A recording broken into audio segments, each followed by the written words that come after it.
Hey guys, how's it going? ItZMuRdA here. I'm here with a patch note overview for the game update on October 30th, the day before Halloween 2014. Before we hop into that, I just want to introduce something as well, just at the beginning of this video, called the feed.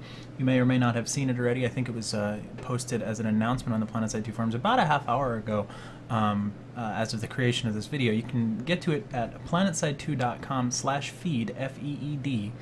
It's basically a news feed plus for all things pertaining to PlanetSide 2 from the developers, from the community, from folks like me and the rest of the streamers and YouTubers and whatnot out there, as well as people who've created artworks and posted screenshots, and it's really just a very cool one-stop shop for this sort of stuff. So this is what the front page looks like. You can tell actually it seems to prioritize currently live Twitch streams even at on the main page, so you can tell.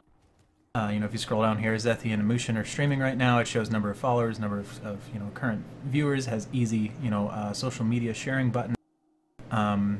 It has previous broadcast VODs as well. The Halloween video that SOE put out maybe a week or so ago. Some screenshots. It has a Twitter feed in the corner. And this is just the main page. You can then sort it by news only, by Twitter only, and it looks like it's grabbing people who are tagging at PlanetSide 2. I don't know if it'll also grab hashtag PlanetSide 2. It might not. YouTube, it looks like it's by choice. Like I know they featured Lil Bab's flawed video on the launch pad, and I hope to see some more of that with some of this stuff. I think that's really a step in the right direction. You can even see a huge view spike on that particular video after it was featured on the launchpad. So I hope to see some more of this stuff, maybe some streams, some other videos and whatnot, player-created content featured on the launchpad as well. But even just this site is a really cool one-stop shop for it. Here's the Twitch page, which will only show you streams. It just looks like it's showing 4 live streams as of me opening this page. I haven't refreshed it.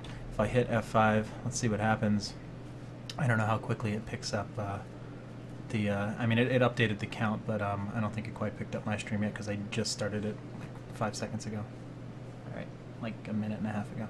But this is really, really awesome, and then it has some VODs, like I said, down below that. It looks like it's mostly Higby Plays work in progress inside Player Studio, stuff like that. Screenshot section, wallpaper section, really cool stuff. Check it out, maybe make it part of your, where you start.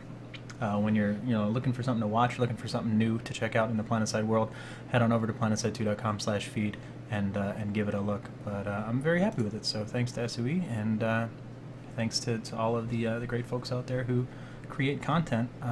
Otherwise, this type of stuff wouldn't be possible. So I'm definitely going to check that out in the future. Moving along to the game update, it's actually a pretty short patch notes today, or at least not a whole lot to talk about. So that's beneficial, I think. There have been changes to facility shields to make them a little bit more intuitive as far as what is going on. You have the opaque shields, like you've seen if you're looking in from the outside onto a lot of spawn rooms or even tower areas. That's basically your spawn room-ish like shield, also known as total blocker. Blocks all projectiles, enemy or friendly, large or small, blocks enemy vehicles and infantry from entering, and allows friendly vehicles and infantry, I think probably mostly infantry will be relevant here, to enter and pass through. So like I said, it's your typical sort of spawn shield in current form, in like the tower format. I know they've had a few different types of spawn shields, some where you could shoot out, some where you couldn't. So it looks like they're moving to that sort of tower spawn shield format. Transparent shields, or the vehicle blockers, are basically like your pre-existing vehicle shields on amp stations and things of that nature. They're going to block enemy vehicles while allowing friendly vehicles. They allow all infantry, so enemies can walk through them as well.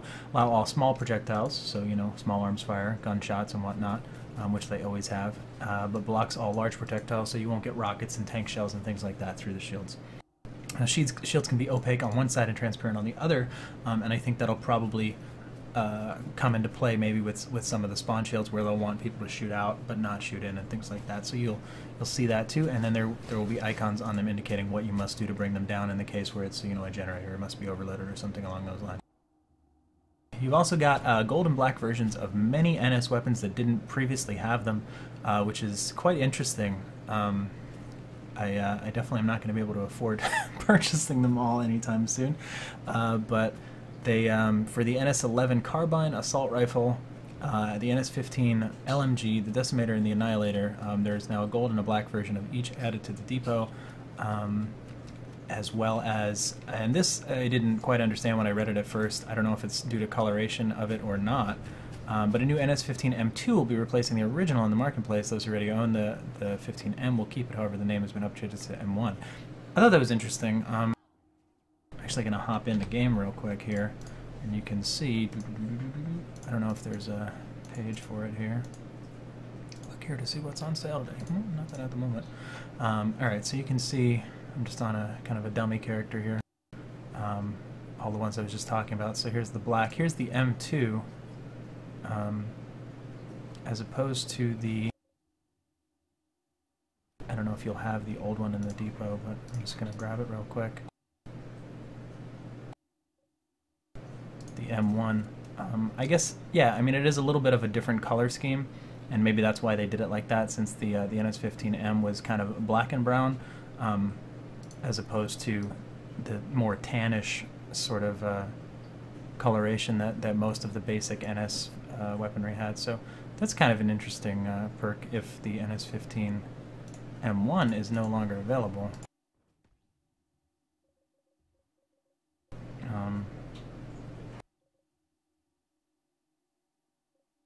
And maybe it's not. So that's interesting. 2-year anniversary bundle is in, but coming soon. There was some bugs with maybe being able to try to buy it, or it was bugging out. Don't do it. Taylor says don't do it, so don't do it yet. It'll just cause problems. But it is coming soon. November 20th is the anniversary, so that's about 3 weeks away. Really, really exciting stuff. More to come on that.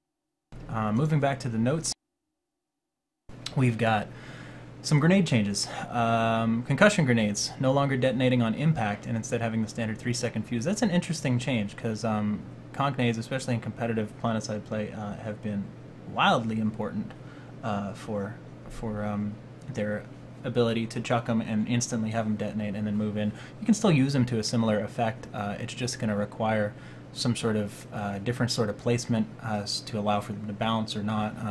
You know, much in the same way of sticky nades versus regular frag grenades. It's just going to take some getting used to, I think. And they also fixed an issue where you were always getting the full conch effect despite being further away from it, so that's probably a good change as far as that goes.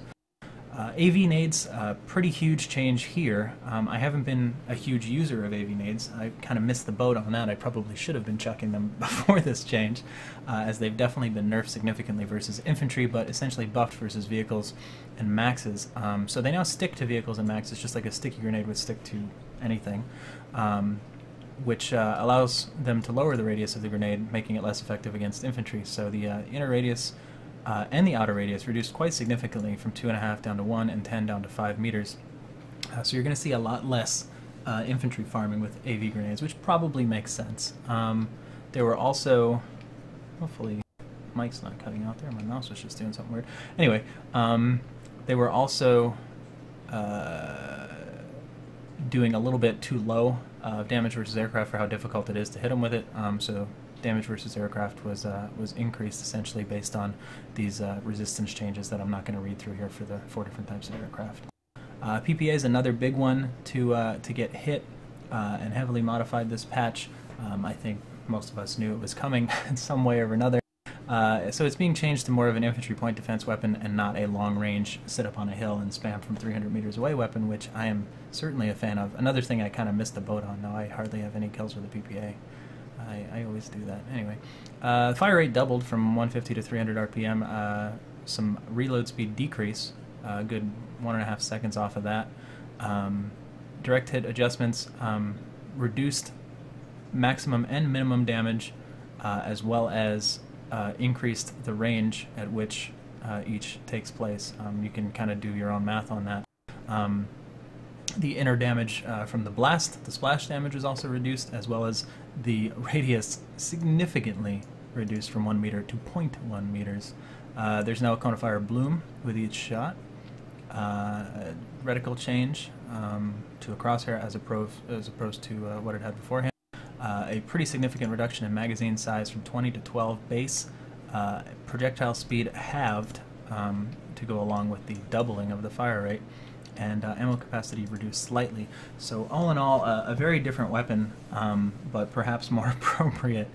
So let me know what you guys think about the changes there. You also have the striker that has been changed yet again in order to increase the magazine size by 1.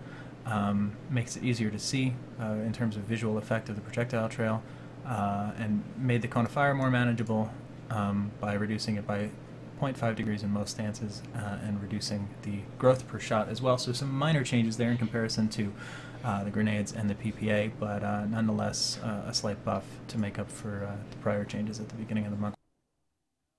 And the spiker finally getting its much needed buff.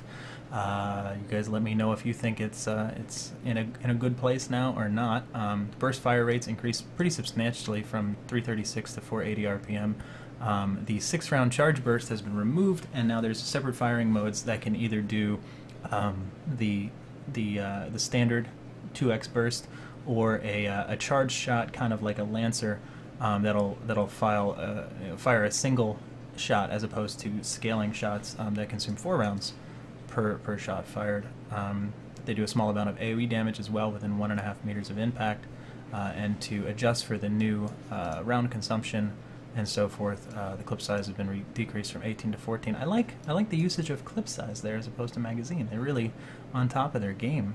I mean, it's a spiker, so it's probably like energy size or whatever. I don't know. There was a joke there, but I'm not a comedian, so I'm gonna just move along. Total ammo capacity decreasing to match the clip size adjustment. And just some miscellaneous stuff. Continents once again being locked by owning at least 94% of the territory, independent of alerts.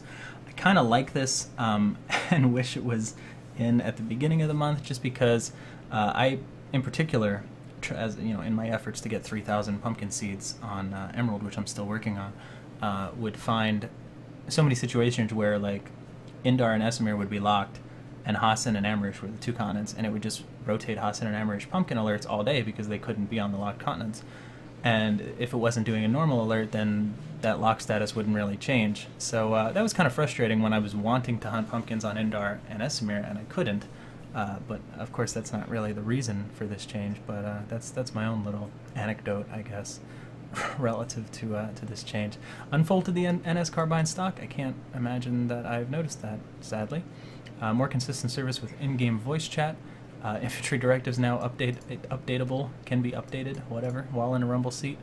Berets are finally here. Look at that. TRA's been in North Carolina for like 3 days, and Berets are in the game. So go ahead and check out the deep. I don't know what I need to do to find them here. Let me just jump in infantry gear. Hey, look at that, NC Beret. So I'm assuming that TR and VS have their version as well. So that's pretty funny. Why not? Wasn't even a player studio item, just threw him on in there, had him sitting on the back burner, waiting for him to pack his bag. Sorry, T-Ray. Anyway, there's now a visual component for Prowler anchored mode. Okay, I don't know why I read that, but I did anyway. The performance, timing, memory, input, graphics, and otherwise changes. I'm not going to read through a lot of technical stuff here, but it's all performance increases, or reducing memory leaks and things like that, so that's cool. Same with the bugs.